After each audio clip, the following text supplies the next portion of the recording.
Shalom Bapak Ibu, sahabat Galilea dan juga Galilea Community of Christ, bahkan seluruh pendukung channel Galilea Network yang diberkati oleh Tuhan Yesus. Hari ini sahabat Galilea tayangan secara spesial karena hari ini berkenaan dengan peringatan kenaikan Tuhan Yesus ke surga. Jadi hari ini kita memperingati kenaikan Tuhan Yesus ke surga. Mari kita berdoa. Bapa Surgawi, Allah yang Rahman dan Rahim, pencipta langit dan bumi dan dengan segala isinya. Allah yang kami kenal, kami sembah di dalam nama Tuhan Yesus. Kami bersyukur ada di hari ini, kami juga boleh memperingati kenaikan Yesus Kristus ke surga. Itu sebabnya kami rindu untuk membaca dan merenungkan firman-Mu, sehingga hari ini bukan hanya sekedar memperingati, tapi kami bisa memaknai kenaikan Yesus ke surga untuk kami dapat merefleksikan dalam kehidupan kami, karena kami percaya Engkau akan datang kembali. Terima kasih, berkati kami semua dalam pembacaan dan perenungan firman-Mu. Urapi dan juga buka hati pikiran kami. Urapi juga hamba-Mu yang tidak ada apa-apanya. Setiap kata kalimat yang keluar dari mulutku adalah kata kalimat penuh kuasa, yang mendengar diberkati. Di dalam nama Tuhan Yesus. Haleluya. Amin. Bapak Ibu, hari ini adalah hari peringatan Tuhan Yesus naik ke surga. Dan saya mau katakan bahwa kenaikan Tuhan Yesus ke surga bukan sekedar Dia kembali ke tempat asalnya, namun memiliki arti penting. Nah, ada beberapa hal yang perlu kita ketahui tentang makna di balik kenaikannya ke surga. Kalau kita lihat di Kisah Rasul pasal 1 ayat 9, dikatakan begini. Sesudah ia mengatakan demikian, terangkatlah ia, disaksikan oleh mereka, dan awan menutupinya dari pandangan mereka. Nah, seringkali orang Kristen kurang memperhatikan dan mempelajari arti kenaikan Tuhan Yesus ke surga. Kebanyakan hanya berkutat pada penebusan dosa yang dilakukan melalui kematiannya, kebangkitannya. Padahal baik kelahiran, kematian, kebangkitan maupun kenaikannya ke surga sama-sama memiliki makna yang penting dan perlu kita pelajari. Tuhan Yesus naik ke surga bukan sekedar pulang ke rumahnya di surga, Bapak Ibu. Ada beberapa hal yang perlu kita pelajari seputar kenaikan Tuhan Yesus ke surga ini. Ayat tadi yang kita baca di Kisah Rasul pasal 1 ayat 9 mencatat bahwa kenaikan Yesus itu disaksikan oleh murid-muridnya. Pertanyaannya adalah, mengapa demikian?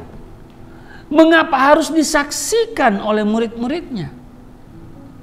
Jawabannya, karena Tuhan Yesus tahu bahwa kenaikannya itu memiliki makna yang penting. Dan Tuhan tahu setan memakai orang-orang untuk mengaburkan, memalsukan dan menutup-nutupi fakta kenaikan Tuhan Yesus ini. Karena itu, Tuhan Yesus membawa para saksi bahwa Dia benar-benar naik ke surga.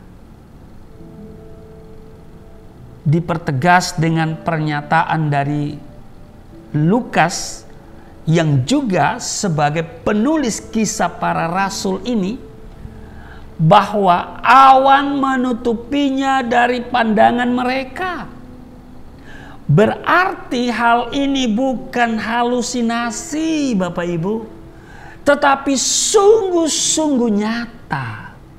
Amin. Lukas pasalnya yang ke-24 ayat 51 mengatakan begini.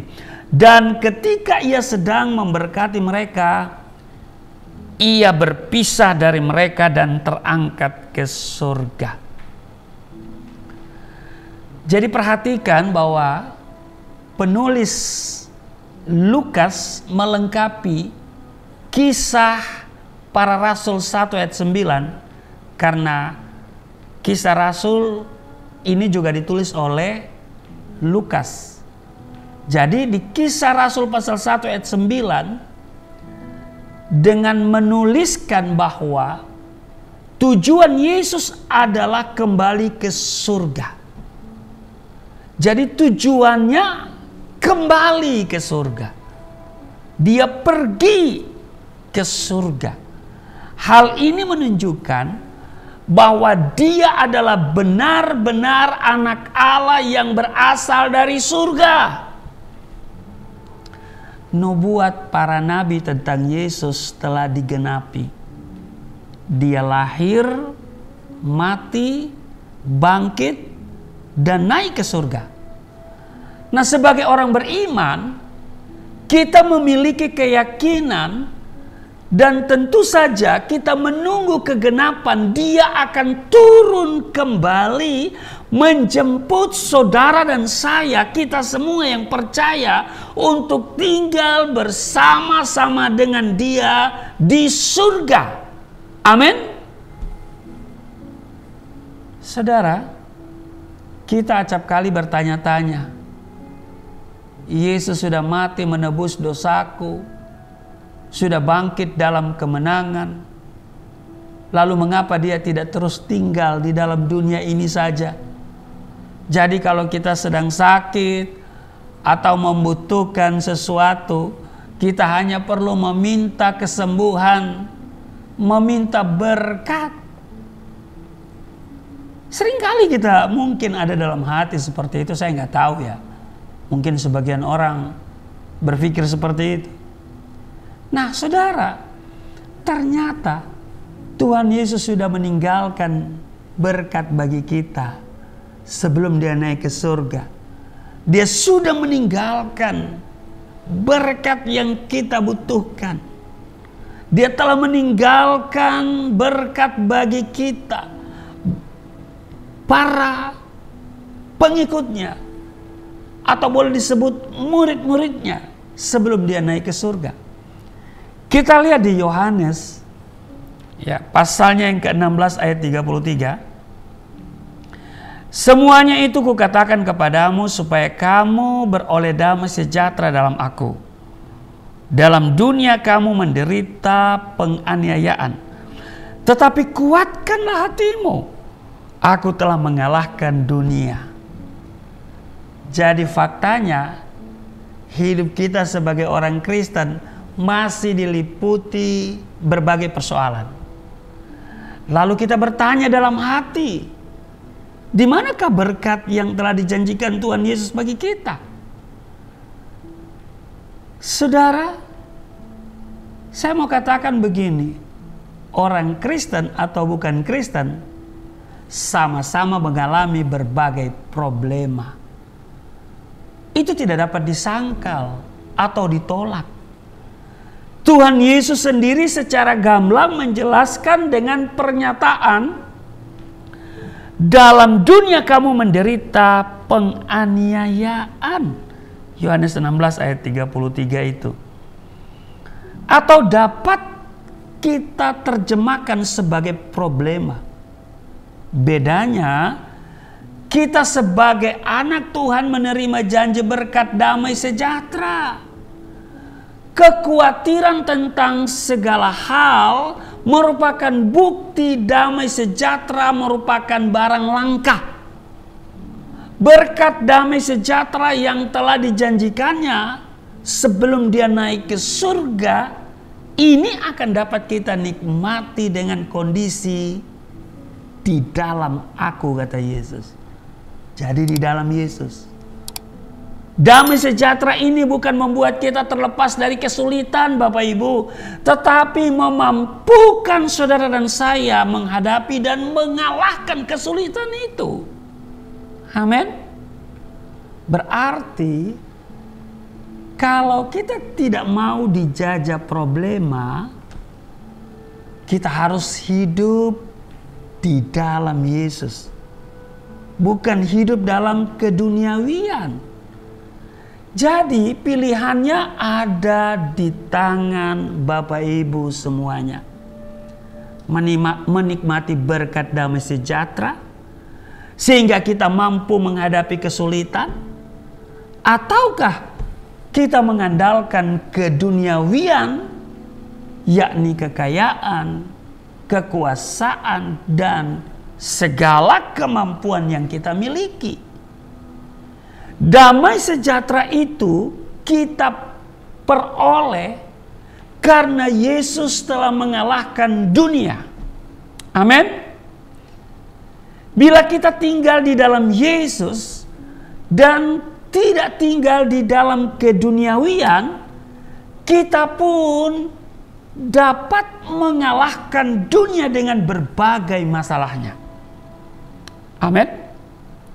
Kemenangan ini juga dialami oleh siapa saja. Ya. Setiap kita yang mau percaya kepada Dia. Dan juga dialami oleh anak saya Ribka Amelia yang harus menjalani operasi tumor bahkan sampai 2 kali dioperasi. Sebagai hamba Tuhan, kami tidak luput dari masalah. Namun damai sejahtera Allah yang diturunkan kepada anak saya mampu mengatasi masalah kesehatan yang dialaminya. Amin. Ibrani pasal 9 di ayat 22, 23 dan 24 dikatakan begini, dan hampir segala sesuatu disucikan menurut hukum Taurat dengan darah, dan tanpa penumpahan darah tidak ada pengampunan. Ayat 23. Jadi segala sesuatu yang melambangkan apa yang ada di surga haruslah ditahirkan secara demikian. Tetapi benda-benda surgawi sendiri oleh persembahan-persembahan yang lebih baik daripada itu. Ayat 24. Sebab Kristus bukan masuk ke dalam tempat kudus buatan tangan manusia yang hanya merupakan gambaran saja dari yang sebenarnya, tetapi ke dalam surga sendiri untuk menghadap hadirat Allah guna apa? Kepentingan kita. Amin. Untuk kepentingan saudara dan saya. Jadi di dalam Ibrani pasal 9 22 sampai 24 tercantum secara ringkas namun lengkap tentang misi Tuhan Yesus turun ke dalam dunia dan kemudian kembali ke surga. Ayat 22 menjelaskan mengenai misi penyelamatan Yesus Kristus, domba Paskah yang tersembelih bagi kita. Yesus datang ke dalam dunia bukan untuk meniadakan hukum Taurat, tetapi justru untuk menggenapinya. Dia mati menebus kuasa dosa kita dan kemudian bangkit dalam kemenangan. Lalu pertanyaannya, misi apa yang dilakukan Yesus saat dia naik ke surga? Bapak Ibu sahabat Galilea dan seluruh jemaat Galilea Community of Christ yang diberkati oleh Tuhan Yesus, bahkan seluruh subscriber Galilea Network yang disayangi Tuhan Yesus. Ketika manusia jatuh dalam dosa, Allah Bapa menjatuhkan hukuman. Sebab Allah telah berfirman di Kejadian pasal 2 ayat 17, tetapi pohon pengetahuan tentang yang baik dan yang jahat itu janganlah kau makan buahnya, sebab pada hari engkau memakannya pastilah engkau mati. Perhatikan, yang menjatuhkan hukuman adalah Allah Bapa. Dan yang menebus dosa kita adalah Yesus Kristus melalui darahnya yang tercurah di atas kayu salib. Ayat 24 Ibrani pasal 9 itu menjelaskan bahwa Yesus membawa darahnya bukan ke kemah tabernakel buatan manusia di padang gurun atau ke bait Allah. Sebab Allah Bapa berada di surga. Karena itu dia pergi ke surga untuk menyerahkan darahnya sendiri kepada Allah sebagai pembayaran yang sah atas dosa umat manusia. Jadi saat kembali ke surga 40 hari setelah kebangkitannya, Yesus menghadap Bapa di surga untuk menuntaskan misi penting penyelamatan manusia. Dengan demikian, setan sama sekali tidak dapat berkutik lagi karena Bapa yang menjatuhkan hukuman telah menerima pembayaran. Amin. Yohanes pasal 14 ayat 16, aku akan minta kepada Bapa dan ia akan memberikan kepadamu seorang penolong yang lain supaya ia menyertai kamu selama-lamanya. Jika Yesus Kristus dan Roh Kudus adalah satu, adalah Allah, pertanyaannya adalah mengapa Tuhan Yesus harus naik ke surga dan Roh Kudus turun? Mengapa tidak Tuhan Yesus saja tetap berdiam di dunia ini? Saudara, dikatakan bahwa ia akan memberikan kepadamu seorang penolong yang lain.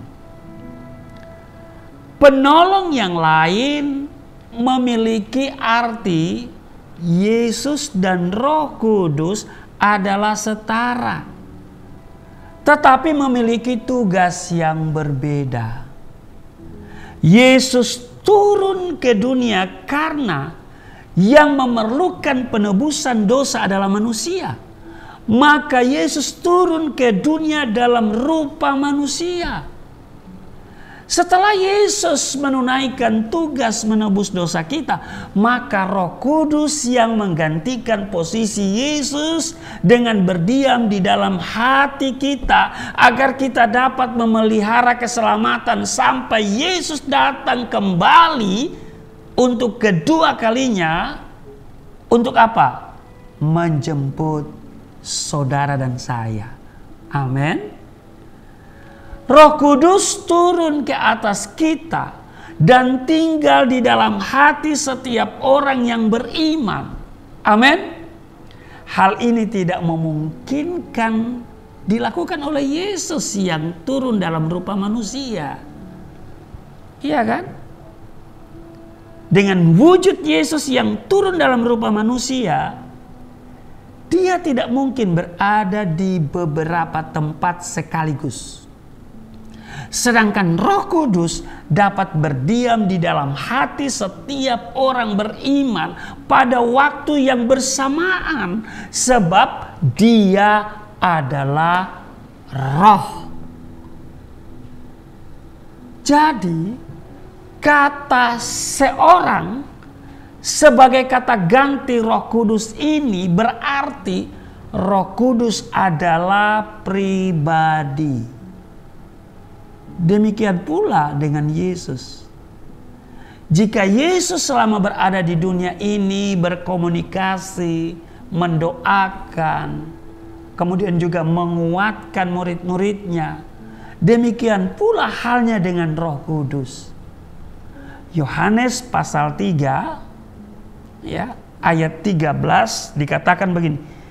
Tidak ada seorang pun yang telah naik ke surga melainkan selain daripada Dia yang telah turun dari surga, yaitu Anak Manusia. Ayat ini menunjuk bahwa Yesus yang telah naik ke surga berarti Yesus berasal dari surga, adalah Allah sendiri. Karena itu walaupun nih ada buku Da Vinci Code mencoba mengaburkan bahwa Yesus adalah manusia, bahkan dihujat dengan hal-hal yang tidak senonoh untuk mengacaukan iman orang Kristen, tapi orang Kristen tidak akan terpengaruh. Memang Bapak Ibu, sejak kebangkitan Yesus, lawan-lawan Yesus telah berusaha mengelabui orang percaya dengan meniupkan kabar bohong bahwa Yesus tidak bangkit.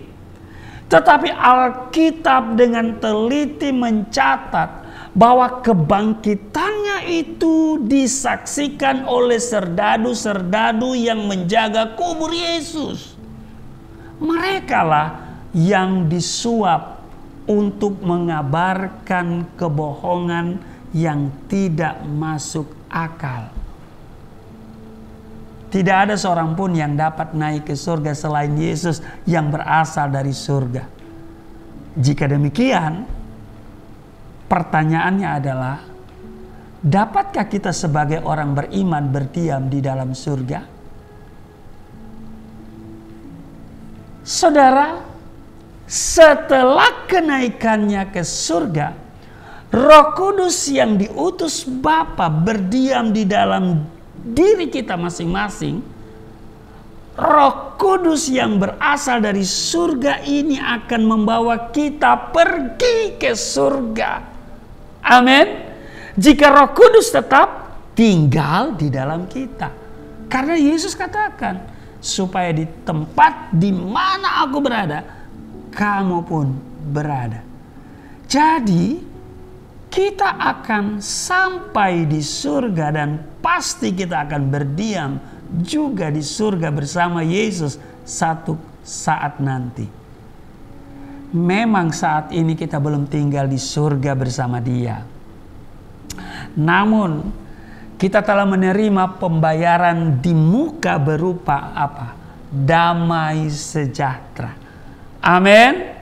Itu adalah surga kecil. Sebab orang di dunia yang memiliki segala-galanya dalam dunia ini tidak dapat menikmati atau memiliki damai sejahtera yang disediakan Yesus bagi orang yang beriman. Yohanes 14 ya, ayatnya yang ke-6, ya kan? Kata Yesus kepadanya, Akulah jalan dan kebenaran dan hidup. Tidak ada seorang pun yang datang kepada Bapa kalau tidak melalui aku. Dengan cara yang sederhana, Tuhan Yesus menjelaskan bahwa Dia adalah jalan menuju kepada Bapa. Bapa itu di mana? Di surga. Dia mengajarkan Bapa kami yang di surga. Jadi Tuhan Yesus menjelaskan bahwa Dia adalah jalan menuju kepada Bapa, artinya menuju ke surga. Dan tanpa melalui Yesus tidak ada yang dapat mencapai surga. Jika Yesus tidak kembali ke surga, kita tidak akan dapat masuk ke surga. Sebab kita perlu penuntun agar kita tidak nyasar dalam perjalanan kita menuju surga. Yesus mampu menuntun kita ke surga. Karena Dia yang berkata, "Akulah jalan, kebenaran, dan hidup. Tidak seorang pun yang datang kepada Bapa kalau tidak melalui Aku." Jadi untuk menuju ke surga, kita meminta tuntunan Yesus. Mengapa kita tidak menerapkan hal yang sama dengan meminta tuntunannya di dalam menjalani kehidupan di dunia ini?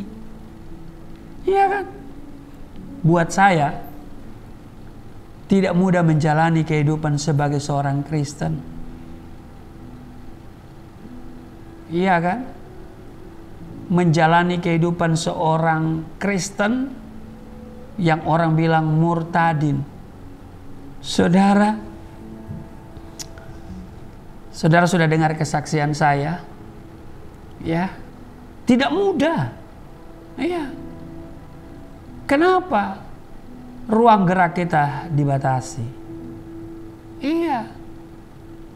Mereka tinggal mencari-cari kesalahan kita. Tapi kalau yang namanya mu'alaf, seenaknya dia bicara. Seolah-olah dia mengetahui semuanya, surga dan bumi. Haleluya. Mereka menjelek-jelekan, ya, menghina Tuhan Yesus. Ya, orang Kristen diam saja. Kenapa? Karena kami tidak diajarkan untuk membenci. Kami diajarkan mengasihi. Kami diajarkan hanya berdoa. Seperti saya dulu. Saya suka hina iman teman saya yang Kristen itu. Dan dia hanya berdoa. Dan saudara, doanya dijawab Tuhan. Saya menemukan kebenaran. Saya diproses oleh Tuhan. Dipenjara, dianiaya. Apalagi soal ekonomi. Sampai hari ini berjuang. Orang pikir kalau jadi Kristen, wah itu karena dikasih duit. Ya, saya bilang saya jadi Kristen karena supermi. Iya kan? Supermi itu bagi saya surga permanen milik Eke. Yang lain nggak tahu deh. Haleluya. Pokoknya surga permanen milik Eke. Haleluya. Menjalani kehidupan sebagai seorang murtadin itu gak gampang. Iya saudara. Namun semuanya dapat berjalan dengan baik. Pertolongan Tuhan tidak pernah terlambat dan tidak terlalu cepat. Iya kan? Pertolongan Tuhan pokoknya tepat pada waktunya. Dan kita selalu berada selangkah di muka lawan-lawan kita. Amin. Saya hidup pas-pasan. Itu lebih bagus. Pas butuh, pas ada. Iya toh? Iya. Pas-pasan, pas butuh, pas ada. Jadi kalau ada kebutuhan, kita berseru, kita berdoa. Ya kan? Dan Tuhan adakan. Dan kadang-kadang zaman dulu ya kita banyak puasa. Puasa bukan karena tuntutan iman, tetapi karena keadaan. Haleluya. Nah saudaraku yang kekasih, semua bisa teratasi. Nah karena itu Tuhan Yesus telah berjanji Dia memberikan kita damai sejahtera. Walaupun banyak masalah, walaupun banyak tantangan, kesulitan, tapi ada damai sejahtera, sukacita. Yohanes 14 ayat 3 dia berkata begini, "Dan apabila aku telah pergi ke situ dan telah menyediakan tempat bagimu, aku akan datang kembali dan membawa kamu ke tempatku, supaya di tempat di mana aku berada, kamu pun berada." Wow, luar biasa. Dia menyediakan tempat di surga untuk saudara dan saya. Amin. Haleluya. Nah, Kalau dia menyediakan tempat di surga, jangan kita bayangkan, artikan seperti membangun rumah di dalam dunia. Yesus menyediakan tempat, ini artinya dia memberikan garansi bahwa dia yang berasal dari surga akan menuntun kita ke surga. Tapi dengan catatan penting, jika Roh Kudus ada di dalam hati kita. Menyediakan tempat itu berarti kita bukan tinggal sebagai pengungsi, tetapi memiliki tempat tinggal yang tetap secara permanen di surga. Makanya saya katakan supermi, surga permanen milik Eke. Yang lain nggak tahu deh. Jadi dia menyediakan tempat bagi saudara dan saya, berarti kita akan tinggal selama-lamanya, bukan mengungsi. Kita kembali ke sana. Garansi ini tidak dapat kita temukan dimanapun juga selain di dalam Yesus Kristus. Berkat dari Yesus ini ibarat paket lengkap, Bapak Ibu. Di dalam dunia yang penuh kesulitan atau aniaya ini, berkat damai sejahtera telah disediakan, yaitu Roh Kudus yang tinggal di dalam kita, sehingga kita mampu mengalahkan dunia. Sedangkan jaminan keselamatan melalui kurban Kristus yang telah lahir, mati, bangkit, dan naik ke surga telah digenapi. Janji Tuhan Yesus yang akan kembali menjemput kita juga pasti akan digenapi.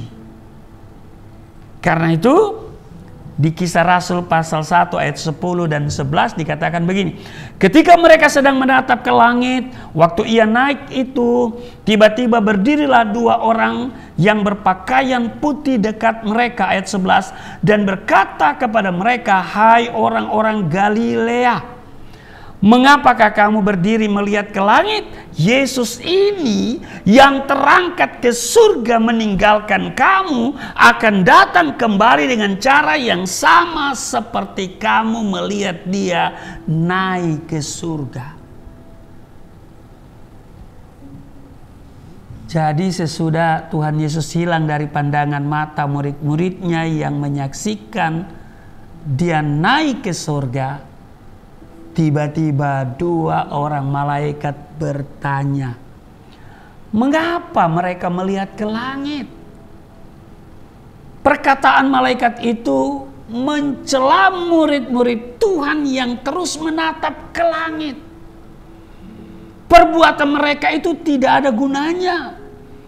Mereka perlu, bahkan harus menyaksikan Yesus naik ke surga. Namun setelah Yesus tertutup awan dan bahkan sudah sampai di surga, kita tidak perlu menatap ke langit lagi. Yesus telah naik ke surga dengan membagikan kemenangan bagi kita. Dia menurunkan damai sejahtera bagi kita di dunia ini dan menyediakan tempat bagi kita di surga. Dia adalah berkat kemenangan bagi kita. Namun, Bapak Ibu sahabat Galilea yang diberkati oleh Tuhan Yesus, kita jangan cuma melihat ke langit, yang artinya bertanya, kapan dia datang menjemput kita? Jangan kita hanya disibukkan dengan selalu membahas akhir zaman, mengaitkan keadaan ekonomi, bencana, dan lain sebagainya sebagai tanda-tanda akhir zaman. Sebab Yesus sendiri berkata begini, tetapi tentang hari dan saat itu tidak seorang pun yang tahu.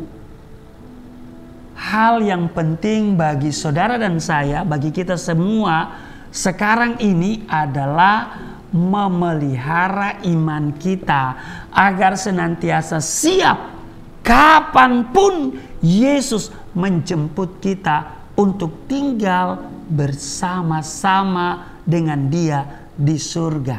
Amin. Di samping itu, Tuhan Yesus memberi tugas kepada orang-orang beriman untuk memberitakan kabar keselamatan kepada semua orang. Jadilah saksinya. Amin. Bahwa Yesus sudah turun ke dunia untuk mati dan bangkit menebus kita. Dan siapa saja yang percaya kepadanya akan memperoleh hidup di surga bersama Dia. Kita akan dapat bersaksi kalau Roh Kudus telah turun atas kita. Kalau kita telah memiliki damai sejahtera. Sehingga kita memiliki semangat yang menyala-nyala untuk memberitakan kabar keselamatan kepada setiap orang yang kita jumpai dimanapun kita berada. Di lingkungan di mana saja kita tinggal. Amin. Yohanes pasalnya yang ke-8 ayat 12 dikatakan begini. Maka Yesus berkata pula kepada orang banyak katanya, Akulah terang dunia. Barang siapa mengikut aku, ia tidak akan berjalan dalam kegelapan, melainkan ia akan mempunyai terang hidup. Perkataan Tuhan Yesus ini adalah jaminan bagi kita. Tuhan Yesus adalah terang dunia. Tuhan Yesus menerangi hidup kita. Sehingga kita tidak berjalan di dalam kegelapan. Dengan demikian, kita tidak perlu meraba-raba di dalam menjalani hidup ini. Amin. Kita tidak perlu untung-untungan atau berspekulasi dalam mengambil tindakan. Di dalam terang tuntunan Tuhan Yesus, tujuan kita pasti ke surga. Amin. Dan kita mengisi hidup kita dengan menjadi saksinya Tuhan, memberitakan Injil. Sebagai saksi, Tuhan pasti akan melengkapi setiap kita dengan berkat-berkatnya. Sebagai saksinya, kita hidup di dalam terang. Terang itu adalah Yesus. Terang itu adalah Roh Kudus yang menuntun langkah kehidupan kita menuju kehidupan yang berkemenangan. Amin. Selamat merayakan dan memperingati kenaikan Yesus ke surga. Ingat, jangan hanya menatap seperti para murid, tetapi mari kita semakin giat melakukan apa yang Yesus amanatkan kepada kita sebelum Dia naik ke surga, yaitu apa? Memberitakan Injil, menjadikan semua bangsa muridnya. Mari saudara, kita bergerak bersama, baik langsung maupun tidak langsung. Saya ada di barisan terdepan dalam memberitakan Injil. Karena itu dukung kami Bapak Ibu, doakan. Dan Yayasan Pelayanan Galilea Indonesia ya akan terus membuat program untuk pelayanan penginjilan, kunjungan ke desa-desa, tetapi semuanya itu tidak akan bisa terlaksana tanpa yang namanya dana. Karena itu jika Bapak Ibu tergerak untuk mendukung pelayanan yang dilakukan oleh Yayasan Pelayanan Galilea Indonesia, jika Bapak Ibu berkelebihan berkat, ada kelonggaran, silakan Bapak Ibu memberikan persembahan sukarela, berdonasi, menabur ke Yayasan Pelayanan Galilea Indonesia. Karena dari sana kami bisa melakukan banyak hal untuk pekerjaan-pekerjaan Tuhan, dan kami punya kerinduan untuk memiliki gedung sendiri, ya. Itu masih dalam doa, sudah 6 tahun saya terus berdoa. Karena untuk satu unit ruko cukup mahal ya saudara ya, 1,8 M. Aduh Bapak Ibu ya. Ya tapi bagi saya mungkin itu mustahil ya. Tetapi bagi Tuhan tidak mustahil. Yang penting doakan. Atau paling tidak kami bisa memperpanjang kontrak daripada ruko ini supaya kami tetap ada di sini. Dan karena itu Bapak Ibu doakan ya, semakin banyak yang berdoa, ya semakin cepat doa itu terjawab dan dikabulkan. Amin. Dan karena itu kiranya hari ini hari yang memberikan sukacita, karena Tuhan Yesus naik ke surga, menyediakan tempat bagi Bapak Ibu, bagi kita semua. Waktu tempat sudah tersedia, Dia akan menjemput kita semua. Ya, kalau Bapak Ibu mau duluan silakan, saya belakangan aja ya. Haleluya. Tuhan Yesus berkati, mari kita berdoa. Terima kasih Tuhan, hari ini kami bisa berada di hari peringatan kenaikan Yesus ke surga. Dan ada tanggung jawab yang Engkau tinggalkan bagi kami, memberitakan Injil, menjadikan semua bangsa murid-Mu. Pakai kami baik langsung maupun tidak langsung. Pakai seluruh kekuatan yang ada pada kami. Dan terima kasih Engkau telah meninggalkan damai sejahtera bagi kami. Jadi walaupun kami ada masalah, tantangan, kesulitan, kami tidak akan kehilangan damai sejahtera. Engkau pergi menyediakan tempat supaya di mana Engkau berada kami pun berada.